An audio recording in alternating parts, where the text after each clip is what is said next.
What is up, YouTube universe and beyond? Trey here with another edition of Job Corps 411. And tonight's episode, I am going to cover the Super Bowl. Not really, because Super Bowl has already happened at this point. But really, I'm covering what happens when the Super Bowl is happening at Job Corps. Do you miss out? No, of course not. What the Super Bowl is a free event for everybody to watch. Thanks to the power of broadcasting through CBS or whatever station might be airing it that year. With the Job Corps, they have an annual tradition, of course, to have a Super Bowl party of sorts. No matter what center you're on, as long as you have a gathering place where people can watch TV together, then there's going to be Super Bowl parties. When it comes to these Super Bowl parties, of my experience, on the Gainesville Job Corps Center, they had it in the cafeteria. They had that sitting area open for all the students to watch the Super Bowl game together. They even served snacks there, which I thought was pretty nice. If you didn't care for it, then you're more than free to just stay in your rooms or watch it in your dormitory, if your dormitory have a working TV, that is. Because I know some centers might not have a TV in the dorm lounge area. In St. Louis, they did the same thing, except for not in the cafeteria. They had their Super Bowl viewing parties, like all over the campus. Like they had most of, not all of the male dorm lounges wearing the Super Bowl. The dormitory lounge where the majority of the dormitory meet at, that was like a Super Bowl party for that dorm. And I know they had one for everybody to join in the auditorium in the recreational center.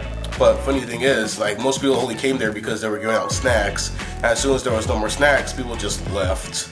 So, you know, typical Job Corps student 401 right there for you.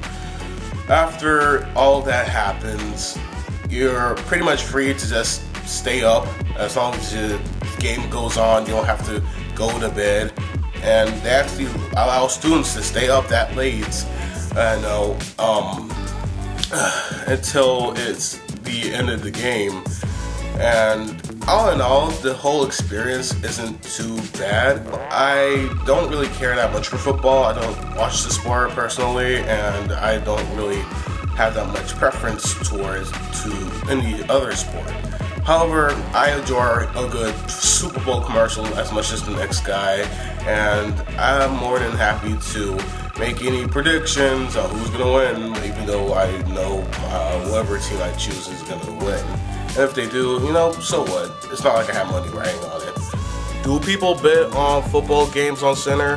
When it comes to the Super Bowl, absolutely. You already know there's going to be hardcore sports fanatics that feel so up and mighty about their football team, they're going to bet that they win.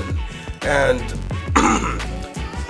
just to play it safe, you're better off not betting at all, because you only get paid like $25 every other week for pay call. And do you really want to risk it just for that 50% chance your team might winning? Maybe even more or less, depending on the season they had. You know, it's not really worth it, especially if you're the kind of guy who has a reputation of not paying people on time, and then they want to get after your ass because you owe them money. That's not a fun experience that you want to have, my friend. So, yeah, when it comes to betting on these games, you're better off not participating at all if you have to. Again, predictions are just fine. Just placing money on it is just so asinine to me. If you feel that confident in your team, hey, that's you, man. Just make sure you have that money up front to pay the bookie when your team loses. Okay, thank you guys for watching. As always, subscribe if you want more content, like if you appreciated the information, and share to spread the knowledge. For Job Corps 411, I'm Trey. Thank you for watching.